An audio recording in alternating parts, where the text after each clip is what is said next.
সকল ষড়যন্ত্রই এই নির্বাচনে কোনো রকম আঘাত করতে পারবে না। আমরা সেটা জনগণই মোকাবেলা করবে, জনগণই প্রতিরোধ করবে। অত্যন্ত উৎসাহ উদ্দীপনা সকলের অংশগ্রহণের মাধ্যমে একটা সফল নির্বাচন আমি আশা করি টাঙ্গাইলের 8টা সিট 8টা কনস্টিটিউয়েন্সিতেই ইনশাল্লাহ এবার হবে। আচ্ছা, খেয়াল করছেন হরতাল মনে হয় জনগণকে, যে একবার আমরা আগে এরকম স্লোগান দিতাম, অনেক নেতার বিরুদ্ধে হুলিয়া থাকতো, নেতারা ঘুরে বেড়াচ্ছে, তা আমরা স্লোগান দিতাম পুলিশ অমকের বিরুদ্ধে হুলিয়া গেছে ভুলিয়া।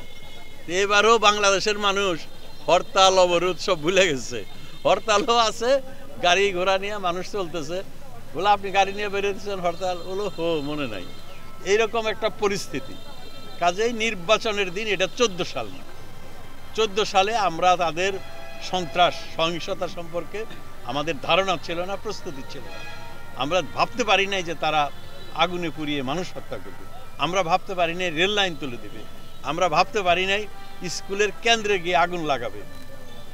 14 সাল আর এবারের 23 সাল অনেক অনেক পার্থক্য, যোজন পরিমাণ হলো পার্থক্য। কাজেই এবার তারা কোনো সন্ত্রাস নির্বাচনের দিন করতে পারবে না। আইন শৃঙ্খলা বাহিনী, নির্বাচন কমিশন অনেক নির্দেশনা দিয়েছে, আইন শৃঙ্খলা বাহিনী খুবই প্রস্তুত, তারা খুবই সক্ষমতা অর্জন করেছে। তারা আমি মনে করি দৃঢ় হাতে এই সন্ত্রাসীদের মোকাবেলা করবে এবং নির্বাচনকে সকল মানুষের অংশগ্রহণের মাধ্যমে সুষ্ঠু সুন্দর করবে। এই অসহযোগ আন্দোলনে তারা মানতেছে না। ভোট একটা উৎসব, একটা উৎসাহ।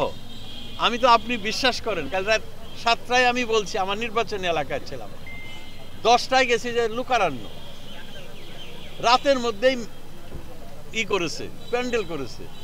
বলছি করার মঞ্চ করার দরকার নাই, নিচে টেবিল দিবা, চেয়ার পাইতে বসে আমরা বক্তৃতা করব। এর মধ্যে মঞ্চও করছে সারা রাত জেগে, একটা জায়গা না 2 পয়েন্টে করে। তারপরে আমি এসে জানা যায় আমাদের প্রয়াত যিনি মারা গিয়েছেন ফারুক আহমেদ, মুক্তিযোদ্ধা, তার স্ত্রী নাহার আহমেদ মারা গিয়েছে। তার আত্মার প্রতি আমি গভীর শ্রদ্ধা জানাচ্ছি। আল্লাহ রব্বুল আলামিন তাকে যেন ভৃষ্টবাসী করে। আমি সেই উপলক্ষে টাঙ্গাইলে এসেছি এবং আমাদের এই 3 তারিখে নেত্রী ভার্চুয়ালি আমাদের জনসভায় বক্তৃতা করবেন।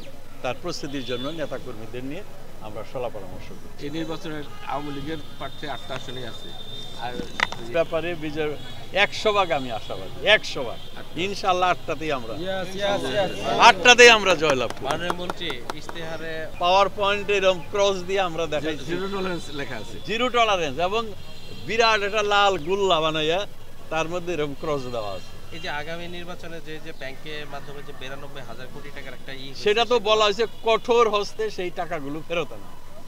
আর মাননীয় প্রধান না, এটা আলোচনা করতে হবে। তবে টাঙ্গাইলকে সাংস্কৃতিক নগর হিসেবে আমরা করার জন্য চেষ্টা করছি। আপনাদের জাতির ইতিহাসে, জাতির অগ্রযাত্রায় এক একটি নতুন অধ্যায়, এক একটি মাইল ফলক। এই নির্বাচনটিও আমাদের জন্য খুবই গুরুত্বপূর্ণ এবং টাঙ্গাইলের সদর, টাঙ্গাইল শহর সাধারণত একটা সদর শহরকে কেন্দ্র করে সারা জেলার কর্মকাণ্ড পরিচালিত হয়। এখানেও আমাদের নির্বাচন, আমরা নৌকা মার্কার প্রার্থী দিয়েছি। ঐতিহ্যবাহী টাঙ্গাইল, আমরা টাঙ্গাইলকে দাবি করি মুক্তিযুদ্ধের চেতনার পক্ষের একটি জেলা এবং সদরও তাই। এই নির্বাচন নিয়ে প্রতিযোগিতা রয়েছে, আমরা প্রস্তুতি নিচ্ছি।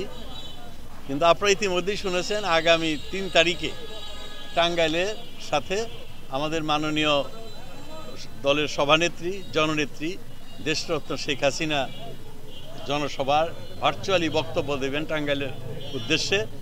তার জন্য ব্যাপক প্রস্তুতি, আমাদের কর্মীদের মধ্যে উৎসাহ উদ্দীপনারও সৃষ্টি হয়েছে। বিভিন্ন উপজেলায় জেলায় তারা টাঙ্গাইল শহরে আসবে। তারা বলেছে নেত্রীর জনসভাকে কেন্দ্র করে টাঙ্গাইল শহরকে সয়লাভ করে দেবে, একটা জনসমুদ্রে জনতার ঢেউ সৃষ্টি করবে। আমরা এই মঞ্চটা করব এই জায়গায় আমরা দেখতে এসেছি নেতৃবৃন্দ। আমার সাথে জেলার সাধারণ সম্পাদক অ্যাডভোকেট জহিরুল ইসলাম সাহেব রয়েছেন, আমার সাথে সদস্যরা রয়েছেন, এই সদরের টাঙ্গাইল সদরের এই কনস্টিটিউয়েন্সির আমাদের প্রার্থী জনাব মামুন রয়েছেন। আমরা দেখছি প্রস্তুতি চলছে। ইনশাআল্লাহ যে উৎসাহ উদ্দীপনা, আমি মনে করি কোনো